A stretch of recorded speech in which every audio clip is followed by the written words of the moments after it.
하나님께서는 우리에게 중요한 관역을 주셨습니다. 올 한 해의 관역은 쏜살같이 빠르게 세월이 지나가는 또 지나갈 올 한 해에 내가 쏜 화살, 삶의 화살이 맞아야 될, 명종해야 될 관역은 하나님이 주신 관역은 예수님의 증인되는 공동체입니다. Witness, 증인이라는 관역입니다. 너무 바쁘고 또 이 깊은 의미를 또 잘 알지 못하고 나와 멀리 떨어져 있는 것 같아서 그 관역이 내 과정이 아니라고 생각하고 그냥 한 해를 시작하시는 분도 계시겠지만 오늘 하나님께서는 오늘 여러분들을 다 하나님 품으로 불러 모아주셔서 이게 네 관역이야, 이게 너희들 관역이야, 이렇게 우리에게 말씀하신다고 생각합니다. 증인, witness, 이거는 사전을 찾아보니까 그 뜻이 사실을 증명하는 사람, 기자를 사실을 발견해 보도하는 사람이라고 말한다면 증인은 사실을 증명하는 사람이라고 사전에서는 말하고 있습니다. 오늘 마태복음 25장 특별히 주어져 있는 본문을 통해서 이 증인이 하나님께서는 우리에게 뭘 말씀하려는지를 함께 나누려고 하는데 마태복음 24장, 25장 이거는 별명이 뭐라 그랬죠? 2주 전에 설교했는데 제가 다른 교회 가서 설교를 했었나 보다.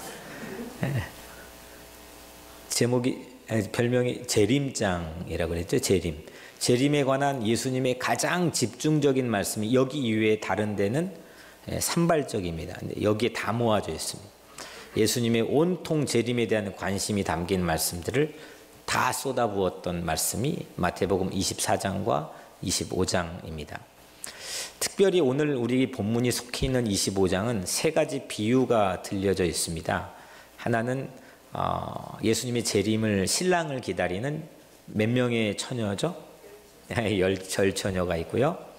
그 다음에 타국에 일하러 주인이 나갔는데 그 타국에 나간 주인이 돌아오기를 기다리면서 자기에게 맡겨진 달란트를 관리하고 경영하는 세 종류의 달란트 맡은 종.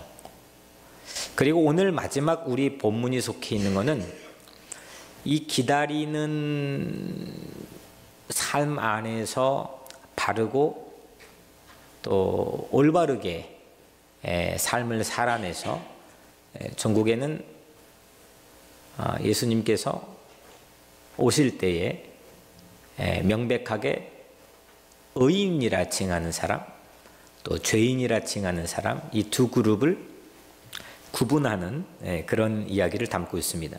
그래서 마태복음 25장 이 재림에는 가만히 보면 예수님 뭘 하려고 하느냐 한 가지 일밖에 아닙니다. 뭘 하느냐면 예수님이 하는 일, 우리가 하는 거는 기다리는 일, 기름을 준비하는 일, 달란트를 가지고 잘 경영하는 일 이런 일들이지만 예수님이 하는 일은 구분하는 겁니다.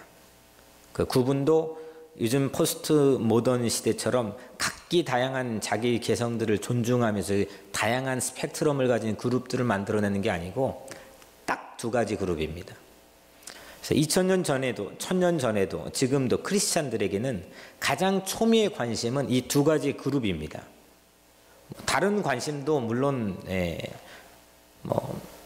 의미가 있겠지만 예수를 믿는 한에 있어서는 예수님이 하시는 이 일, 이 구분으로 만들어진 두 가지 그룹, 다섯 처녀의 슬기로운 모습, 미련한 다섯 처녀, 5달란트와 2달란트 맡은 충성스러운 그룹, 1달란트 맡은 충성스럽지 못한 불충한 그룹, 오늘은 또 양의 그룹, 염소의 그룹.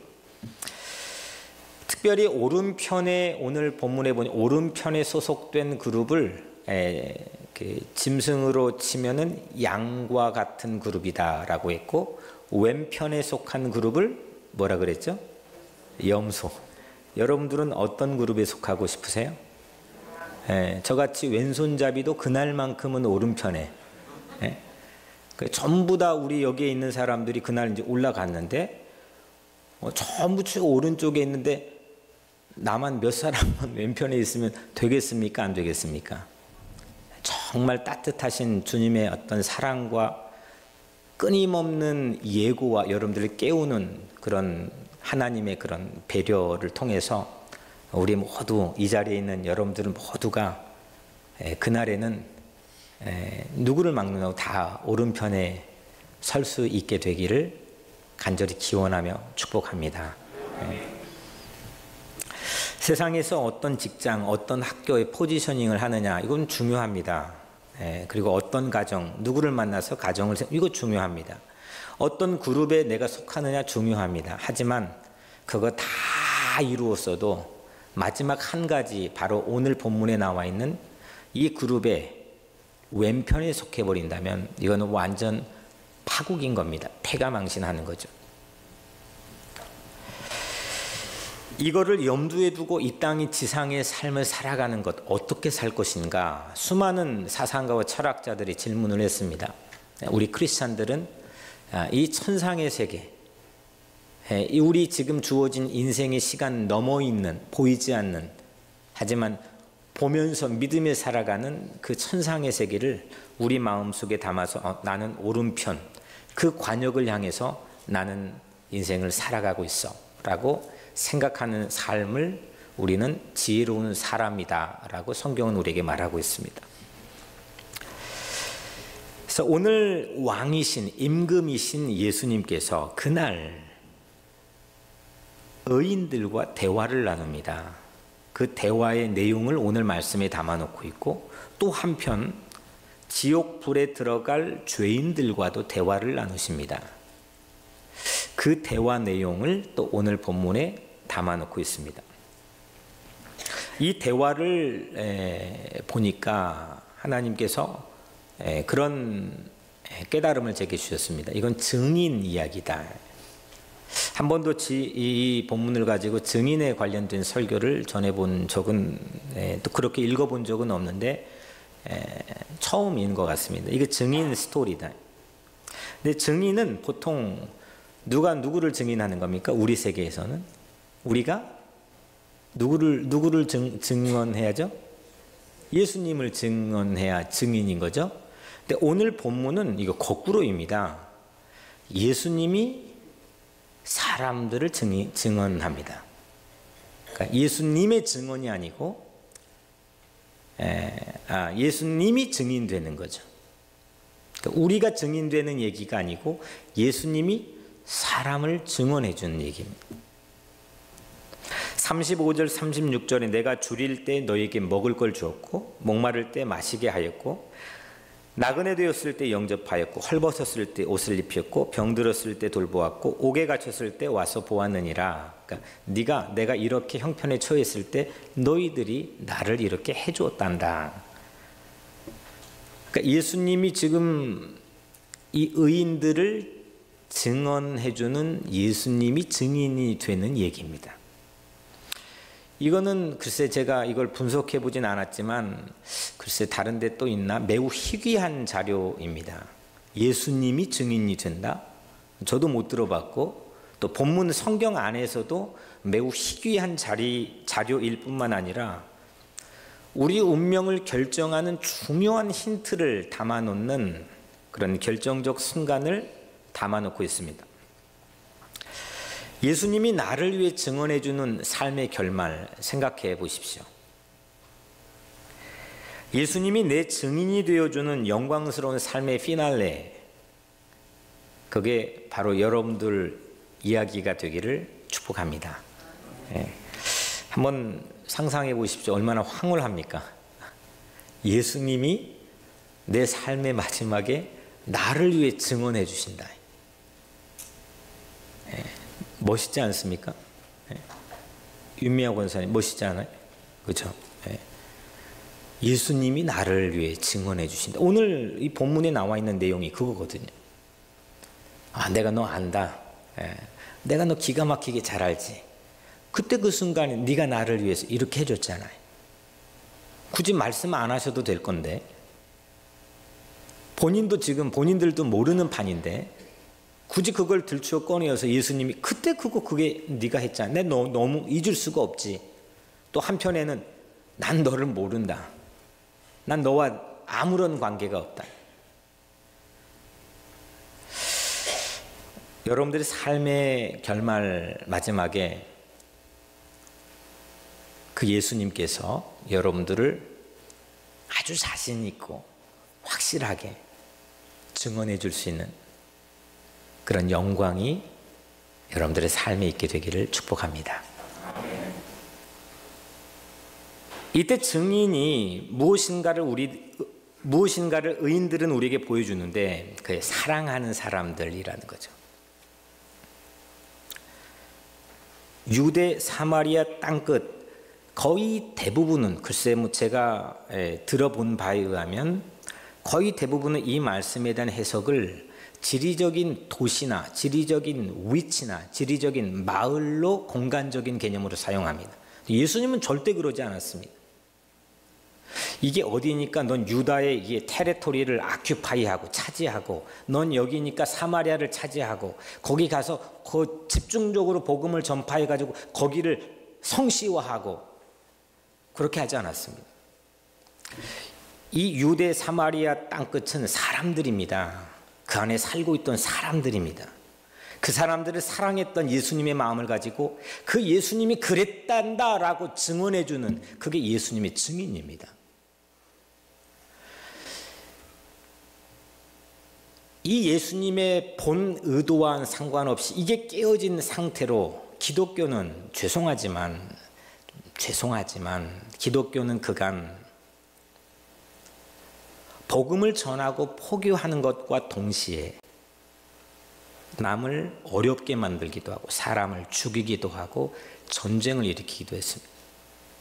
제 영국에 공부할 때 아프리카에 상당히 권위 있는 책을 한번 영어로 번역된 걸 본 적이 있는데 거기에 아프리카 사람들이 일반적으로 가지고 있는 관념은 영국과 프랑스, 스페인, 포르투갈이 이 아프리카 대륙으로 밀려오면서 가지고 있는 한 손은 성경을 가지고 있었고 한 손은 칼을 들고 있었습니다. 얼마나 무참히 죽였으면 대륙을 발견하고 대륙을 차지하고 세력을 확장하고 자신의 힘의 기치를 드높이고 자랑하려고 했던 오만의 함정에 빠져버린 이상 거기 안에 있는 사람들을 보지 않았고 지리적인 마을과 도시로만 보았습니다. 이때 하나님의 의중은 교회와 사람들의 마음속에서 사라지게 되었습니다. 하지만 오늘 말씀에 나와 있는 이 의인들은 연민을 가지고 자기 지나쳐가는 한 사람 한 사람, 지극히 작은 자 한 사람을 6군데 스테이션인 정거장 머물 때마다 헐벗었던 사람, 굶주렸던 사람, 목말랐던 사람, 옥에 갇혔던 사람, 이런 사람들을 사랑해 주었습니다. 그게 증인입니다. 증인은 작은 한 사람마저 사랑할 수 있는 순수한 사람입니다. 내 사리사욕이라는 두꺼운 층을 뚫고 그 우리 삶의 생리인데 그걸 뚫고 그걸 올라가는 용기 있는 사랑이 증인의 삶이었습니다. 그래서 천국의 가이드는 증인입니다. 천국을 소개하는 안내는 증인이고 천국의 주역들도 증인이었습니다. 내 이익만을 위해 뭉쳐 사는 세상 패거리들은 세상에 많이 있지만 증인은 진흙탕 속에 피어있는 연꽃처럼 지옥 같은 이 세상에서 천국을 보여주는 사랑의 사람들이 증인입니다. 여러분들 그런 증인이 되고 싶지 않으십니까? 아멘. 네. 아직도 턱없이 우리는 부족하죠. 그리고 여러모로 스스로 생각해도 내 안에서 먼저 자격 시비가 생길 수가 있습니다. 이게 네가 가능해? 네가 할 수 있어? 당연히 못하죠. 그래서 오직 성령이 우리에게 임하셔야만 가능한 일인 줄로 믿습니다. 그래서 꿈 아니겠습니까? 모든 것 다 할 수 있으면 그게 어디 꿈입니까? 비전과 꿈이라는 건 이 현실에서 타당하게 목격된 일이 아닙니다. 비전과 꿈을 가슴에 품는 건 배고파도 물을 먹고 하늘을 쳐다보면서 꿈을 꿀 수 있는 가슴 벅찬 삶이라고 하는 것, 그거는 우리 가까이 있는 현실이 아니라 내 상황과 내 현실과 내 능력과는 거리가 멀지만 하나님이 내 마음에 품게 했던 꿈이기 때문에 우리의 삶을 추동해 움직일 수 있게 하는 능력이 되는 겁니다. 새해 새 꿈은 지극히 작은 한 사람을 사랑하는 증인의 삶, 이게 새 하나님이 주신 꿈입니다. 지극히 작은 한 사람 사랑하는 증인의 삶을 사는 겁니다. 증인은 천국의 집을 소개하는 영적 부동산 업자라고 생각합니다. 천국에 많은 집, 방들을 하나님 준비해 두셨는데 그 어디 가서 어떤 브로커로 통해 살까? 사람들이 세상 집 살 때 궁금해합니다. 그래, 그런 꿈을 꿉니다. 하지만 하나님께서는 요한복음 14장에 천국에 네가 거할 처소, 집을 준비했다 했습니다. 그리고 다시 그 집을 가지고 오시겠다 했습니다. 그 집을 세상에서 브로커로 소개하고 나누는 사람, 그 사람이 바로 증인들이고 이 영적인 브로커들의 역할입니다. 그 천국의 집을 구매하는 입장에서는 어디에서 대출을 받아서 내가 이 집을 구매할 수 있을까? 그 대출 방법은 뭘까?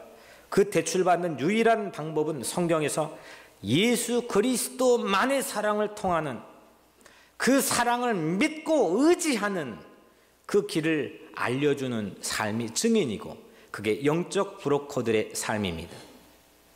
오늘 이 시간 우리 모두 올 한 해 동안 그런 천국의 가슴 벅찬 예수님이 우리를 증언해 줄 수 있는 그 놀라운 천국을 이 땅에 알리고 전하는 그런 영적 브로커들, 부동산 업자들, 증인의 삶을 오늘 여러분들의 가슴속에 품게 되기를 주님의 이름으로 간절히 축원합니다. 마지막으로 첫 번째는 예수님이 우리를 증언했죠. 그리고 두 번째는 우리가 예수님을 증언하는 게 뭐냐. 마지막으로 증인은 언제나 바라보는 지점이 한결같습니다. 증인은 뭘 보느냐? 땅끝을 봅니다. 증인은 이걸로 판별이 됩니다. 뭘 보느냐? 땅끝을 봅니다. 이것도 지리적인 위치라고 생각하면 예수님의 의중과 벗어날 우려가 있습니다. 오직 성령이 너에게 임하시면 너희가 권능을 받고 예루살렘과 온 유다와 사마리아 땅끝까지로 내 증인이 되리라. 땅끝까지 가서 내 증인이 되라. 당시에 스페인, 지금도 가보면 철조망에 있습니다. 그때 당시에 지구가 동그랗지 않고 평평하다고 생각했던 그 생각에 땅끝이 어딜까? 가면 끝나는 지점이 어딜까? 예수님이 세상을 다 창조해버리고 우주 만물을 지으신 예수님이 그거 몰라가지고 스페인 그 바다 그 끝이라고 생각했겠습니까? 얼토당토 않는 얘기라고 저는 생각합니다. 예수님의 땅끝이 뭘까? 더 이상 갈 수 없는 곳, 더 이상 움직일 수 없는 곳. 그것은 제자들이 갇혔던 감옥일 수도 있고 여러 가지가 있겠지만 오늘 본문에서 그 땅끝은 지극히 작은 자, 그것도 한 사람입니다. 많은 대중과 많은 집단을 놓고는 얼마든지 근사한 생각을 가지고 프로젝트를 가지고 기획하고 무언가 근사한 일들을 행할 수 있습니다. 하지만 땅끝, 그 땅끝은 그 지극히 작은 자 한 사람은 내 남편이 될 수도 있고 내 자녀가 될 수도 있고 우리 어떤 교우가 될 수도 있고 아니면 내 주변의 이웃이 될 수도 있고 전혀 이름을 알지 못하는 저 지중해 바다에 수장되어가는 그 난민들의 어린아이가 될 수도 있고 함께 아파하고 함께 울어줄 수 있고 함께 기뻐하고 축복해 줄 수 있는 이 땅에 사랑할 수 있는 수 없는 대상, 그 한 사람이 땅끝입니다. 유대는 정복해야 될 지리적 도시가 아니라 사람이다. 사마리아, 예루살렘도 그 도성을 말하는 게 아니라 그 안에 살고 있는 주민들, 사람을 예수님께서는 말씀하시는 것이다. 이런 말씀을 드렸습니다. 그 사람들을 사랑하는 삶의 자리. 이런 의미에서 땅끝은 한 사람, 그것도 아주 작은 한 사람. 그래서 땅끝까지는 지극히 작은 한 사람까지. 여기 가면 그 안에는 다 끝나는 거죠. 땅끝 갔는데 예루살렘이 무슨 의미가 있습니까? 이미 다 거쳐갔는데요. 땅끝 갔는데 뭐 사마리아가 무슨 의미가 있어요? 이미 다 지나갔는데요. 지극히 작은 자 한 사람까지 갔다고 한다면, 그것이 땅끝이라고 한다면 그 안에 우리는 아주 많은 삶의 사랑의 행복과 축복을 누리게 된다는 거죠. 사랑한다는 것, 지극히 작은 자, 그것도 한 사람을 사랑한다는 것, 이게 주님의 지상 명령이고 주님이 주신 꿈과 비전이며 증인이 살아가는 평생 비전인 줄로 믿습니다. 그 사람마저 사랑할 수 있다면 모두 사랑하게 되는 것, 그리고 그 땅끝 너머에 바로 천국이 있다는 것, 그 지극히 작은 자 한 사람을 사랑하는 땅끝의 삶의 바로 너머에 천국이 열린다는 것. 모든 단절을 걷어내고 나만 잘 먹고 잘 살겠다는 제일주의와 이기주의, 이 모든 단절을 벗어내고 서로 연대하는 것, 이것이 그리스도가 우리에게 주셨던 아름답고 성스러웠던 꿈입니다. 증인의 카테고리를 4가지로 한번 나누어 보게 하셨습니다. 4가지. 성경 요한복음 13장 첫 번째 증인은 성령이라고 했습니다. 예수를 증언하는 증인, 첫 번째 증인 성령님. 성령님은 땅끝까지 가는 길을 냈습니다. 그게 근데 울퉁불퉁하기도 하고 이게 길인지 뭔지 몰라볼 때도 있고, 사람들이 거기에 넘어져 순교를 당하고 어려움을 당하기도 했습니다. 우리 교회로 좁혀보면 1975년 양희철 목사님과 동역하면서 이 교회를 시작하여 섬겼던 그 많은 분들이 이 길 위에 아스팔트를 내고 포장을 만들었습니다. 길답게 했습니다. 그리고 제가 부임해 지난 8년 동안 이 길만 있으면 뭐합니까? 커넥트를 시켜야지. 도로망을 구축해야죠. 하나님께서는 지난 8년을 통해서 그런 도로망을 구축하게 하셨다고 생각합니다. 이제 2018년 우리에게 아직 다가오지 않고 살아가게 되는 이 새 우리에게 주신 증인의 비전은, 우리는 그 길 위에 이제는 차들이 다니게 하고 사람들이 통행하게 하고 꽃이 피게 하고 마을을 만들고, 이런 증인의 삶을 사랑하며 사는 삶의 비전을 우리에게 주셨습니다. 길을 내고 포장을 만들고, 그리고 도로망을 연결해서 새롭게 도로망을 구축하고, 이제는 그 도로에 통행하게 하는 새로운 삶의 꿈을 하나님께서 우리에게 주셨습니다. 길다운 길, 땅끝까지 가는 증인의 길을 닦는 비전입니다. 천국에 가보니 지상에서 지극히 작은 소자가 예수님이었답니다. 정말 그럴까? 이게 믿어지기가 쉽지 않을 정도로 천상에 가보니까 이 지상에서 가장 작은 사람이 예수였다는 겁니다. 천국에 올라올 수 있었던 이유는 그런데 거꾸로 그 작은 한 사람을 사랑했기 때문이고, 예수님이 그렇게 증언해 주셨는데 예수님도 우리 같은 지극히 작은 소자 한 사람을 위해서 자기의 생명을 초계같이 십자가에 버리며 사랑해 줬기 때문에 우리는 천국에 올라갈 수 있는 이유를 얻게 되었다는 것. 보통 우리는 전도, 그리고 이렇게 하면 증인의 삶을 이렇게 생각합니다. 예수가 하나님의 아들이고 예수가 바로 우리의 구원자이자 그분은 십자가에 못 박혀 죽으셔서 우리를 위해 모든 죄를 대속해 우리 죄를 도말해 주시고, 무덤에 들어간 지 3일 만에 죽은 자 가운데 살아나 부활하셔서 허다한 증인들에게 자기 부활한 몸들을 보여주시며 증인으로 살라고 독촉하시고 호련히 승천하셔서 다시 오시겠다는 약속을 주셨습니다. 이걸 보통 우리는 교리적으로, 복음적으로, 성경적으로 증인할 수 있는 컨텐츠, 내용이라고 이야기합니다. 하지만 여러분들, 이 말과 지식은 있었지만, 이 말과 지식은 우리가 훈련했지만 만약에 사랑이 없다면 오늘 교회가 증인의 사명을 감당하지 못할 수도 있는 것 아니겠습니까? 뭐가 중요한지 오늘 말씀을 통해서 우리의 삶을 반추해보고 성찰해 볼 수 있는 그런 기회를 주셨고, 또 한편 어떤 관역을 향해서 다시 일어나 힘차게 담대하게 능력 있게 나갈 수 있는지를 우리에게 용기를 부어주셨습니다. 천국에 가보니 지상에서 지극히 작은 소자가 예수님이었다면 천국에 온 이유는 예수님이 우리를 지극히 작은 소자로 사랑해 주셨기 때문이라는 겁니다. 그래서 천국에서는 예수님이 우리의 증인이 되어주시고 지상에서는 우리가 예수님의 증인이 되는 겁니다. 사람과 하나님과 단절하지 않고 사랑하고 연대하는 것, 이것이 증인의 삶이며 죄와 세상의 악과 절교하고 단절하는 것, 이것이 증인의 삶입니다. 사랑하는 성도 여러분, 예수를 보지 못했던 사람들, 하지만 예수를 사랑으로 믿었던 사람들, 그들이 증인이었습니다. 아무도 멸망하지 않고 다 회개하기를 원했던 그 사랑의 사람들, 예수님을 정작 보고 나서야 예수님을 모르고 봤던 사실을 알게 된 그 순수한 사랑의 사람들, 그 사람들이 바로 증인들이었습니다. 진짜 사랑했던 겁니다.